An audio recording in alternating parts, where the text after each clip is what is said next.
ভালো কিছু চাইব।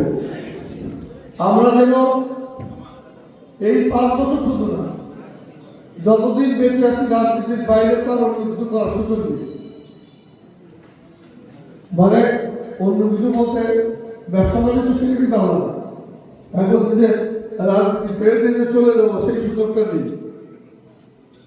তো রাজনীতি যেহেতু করতেই হবে, আসেন না সবাই আমরা ঐক্যবদ্ধ থাকি, প্রত্যেকের প্রতি সম্মান দেখাই, ছোটরা বড়দের প্রতি, বড়রা ছোটদের প্রতি ভালোবাসা দেখাই।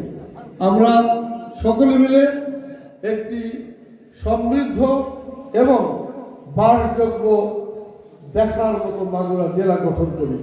সবাইকে এই আহ্বান রেখে আপনাদের সাথে ইনশাল্লাহ কাজ করব, এই কথা বলে আপনাদের সুখ সমৃদ্ধি এবং আগামী সুন্দর ভবিষ্যৎ কামনা করে আমি আমার বক্তব্য শেষ করছি।